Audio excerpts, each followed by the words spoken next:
I gotta get both these cameras set up. What's up, people?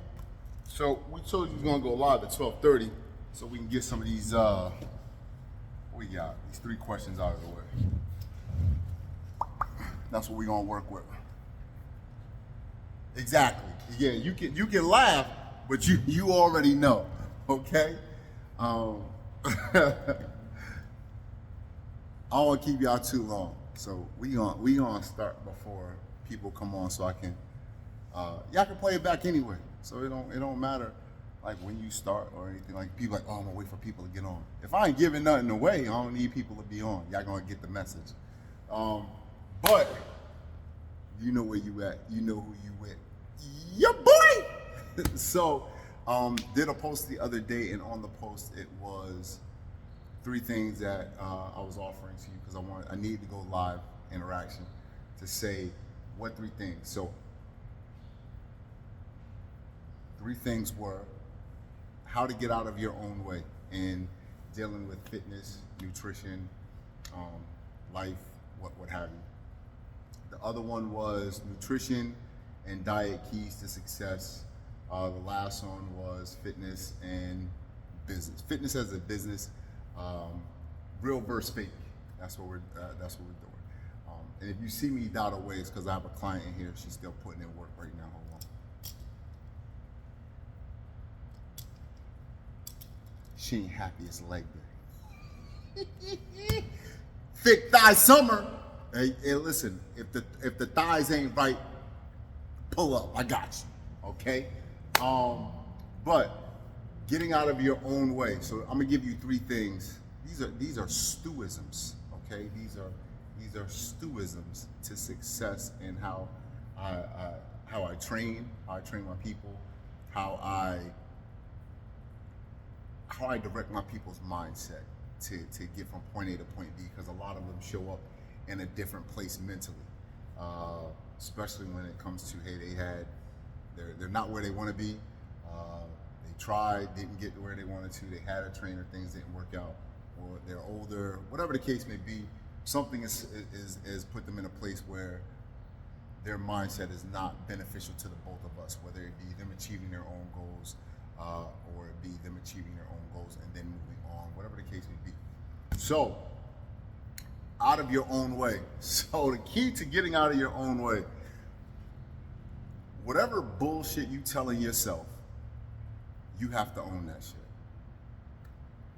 There's some shit that you are honing in that you know about yourself is just not right? And it could be like, one of my things is like when I was in the military, people were like, yo, this dude's a machine. He can go all day. Yo, I'm telling you this. Meanwhile, back at the ranch, I knew internally there is a set place that I'm not going to go. You want to go lift weights, I'm cool. You say, let's go for a 10-mile run, my ankle hurt. My back hurt. My eyes are blurry. The sun is not shining bright enough. And I would let that piece of, oh, he's a beast, he's a machine, blah, blah, blah.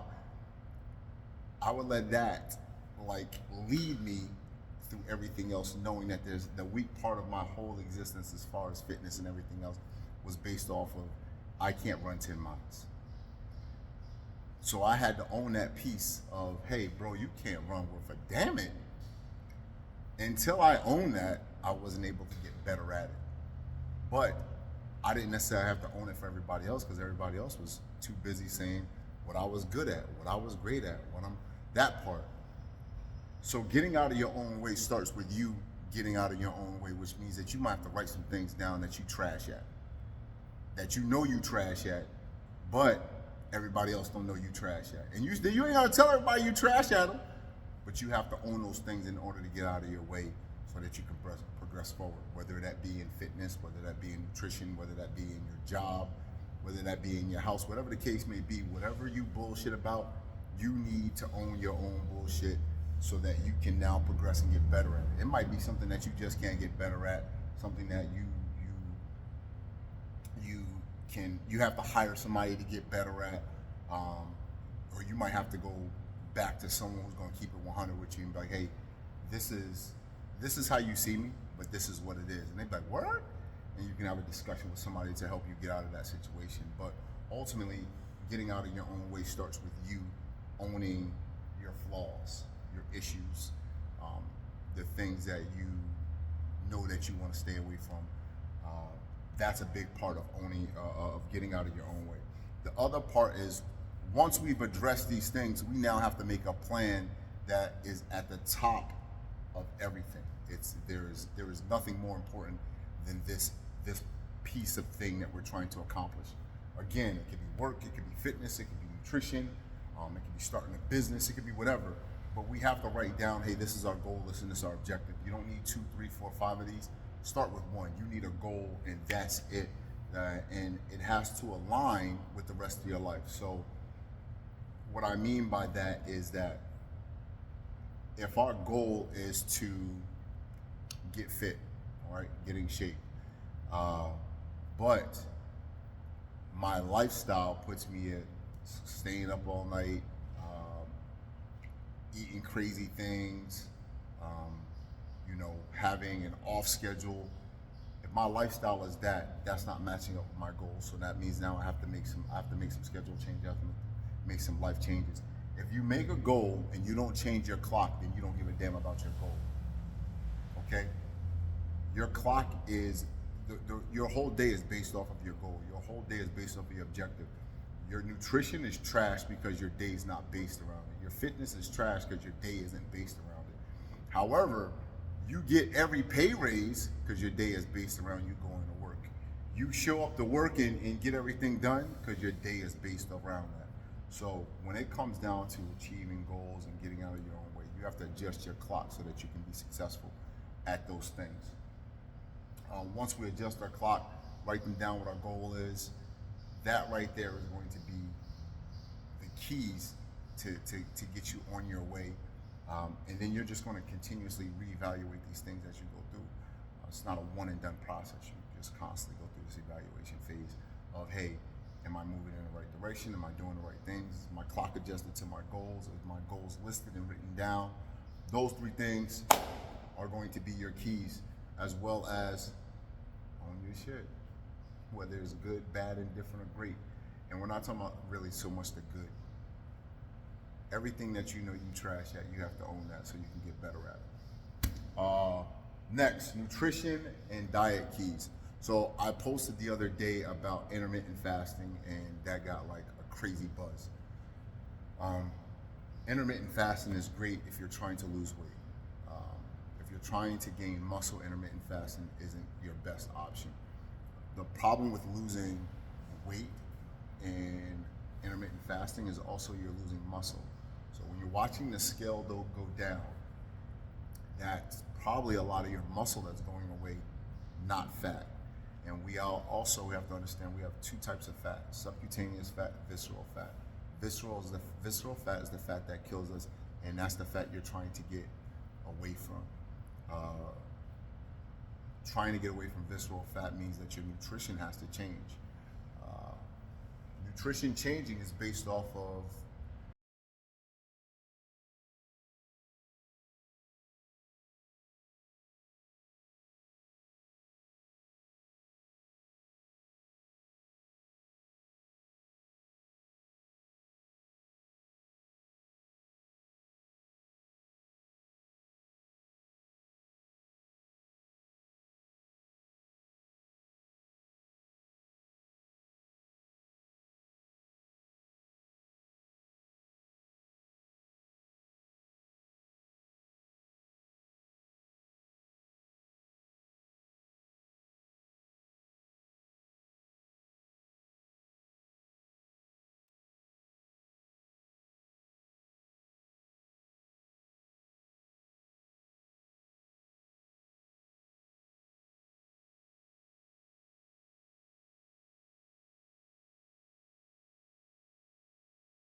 waist trainers, not waist tamers. All right, so waist trainers, fake. Okay, they're fake. I already told you have two types of fat. Okay, you have subcutaneous, you have visceral fat. Neither are affected by that. The ideology is if I wear something around my waist, then it's going to heat up the fat, and the fat's going to melt away. If it was that easy, we'll have a lot of people that would be snatched right now. But that's just not the case. All right, so those are fake. A lot of things in the fitness industry, you have to ask yourself, does that make sense? Like, don't listen to them. All right, write it down on a piece of paper and look at it and be like, hey, does that? Ask yourself, does that make sense? And if you say yes, I need you to find the science behind it. And if you can find the science behind it, then that means you can find proof of people that are not on Instagram, not on Facebook, that look the part, that you can see it. You can see what they did, how they did it, and track it, okay? You need 3 reliable sources to make anything a fact. That's what I used to tell my troops in the military. That's what I tell my kids now. That's how I work and I operate. Don't even take my word for it. Go find something else. Take me as the introduction, and then go research what I say. And if you can find it, then great. If you can't, pull up. I hope you find it. But real and fake. So anything that's happening fitness, nutrition-wise, just call it fake. Okay? You got to a certain place in your life over a number of years. I had a client come in yesterday, 30 plus years old, was saying that, hey, this is what I was when I was 26, and now you're 36. But 26, I was this side, and I was that. My mindset is 26 don't matter no more. What you were at 26, you don't need to be at 36. What you did at 26, you necessarily might not be able to do at 36. More importantly, your body's not going to respond the same at 36 that it did at 26. So that mindset is holding individuals back from being successful in their own space. So real and fake. Real is effort, work, grind. Fake is anything that we're talking about, waist trainers, anything we're talking about, quick nutrition, anything that we're talking about, doing quick plans. Yeah, boss. Some dude just walked in and was like, yo, can I use your bathroom during my live? This is what we do at Full Circle, all right?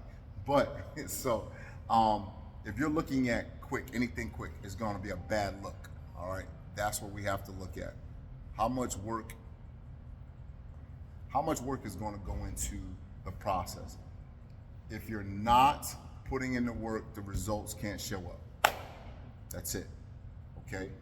The work that you put in has to be commensurate with your goal. Every workout ain't made for everybody. Every nutrition plan ain't made for everybody. There is no one size fits all. So when you're looking at other things that are real but also fake, if you go under the knife and you have surgery, that's very real. And the results you're looking at on some of these people are very real. What you don't see is 5 years from there. What you don't see is 10 years from there. That part. You don't see that your body has a crazy thing that it has to do to adjust to the drastic measure that you just put it through. If you're taking out large amounts of fat, you're taking out, taking away large pieces of skin, your body now has to get used to that. That's not an overnight process. The healing process for these surgeries ain't overnight either. You ain't just gonna, what do they call it, whatever the hell that little garment they put on for I don't know how many months with the little bags hanging around. Listen, that's not a quick process either. And because you didn't change your mind, you didn't change your attitude, you didn't put in no work, the likelihood of that being a lasting effect is not very lasting. So that's a real and fake, okay? But those are all the things I got for you. wanted to tap in, say what's up. I got to do a lot more lives. Need to, interact with the people a lot more. Y'all got questions? Y'all got anything you want to pass on? Comments? Hit me up. I'm gonna respond, and I'm gonna keep it a buck when I respond. Listen, if you sitting over here and you watching this, or somebody send you this, and you need a gym, pull up. You need a trainer, pull up. Okay, that's what we do here at Full Circle Fitness. Get you right, get you tight. It's get right season. Summertime started yesterday. Yesterday. You wait, but I can still get you right. I can get you right. Okay. Again, nutrition, personal training, Full Circle Fitness, 10150 Dorchester Road, Suite 222. It's your boy. Have a good one.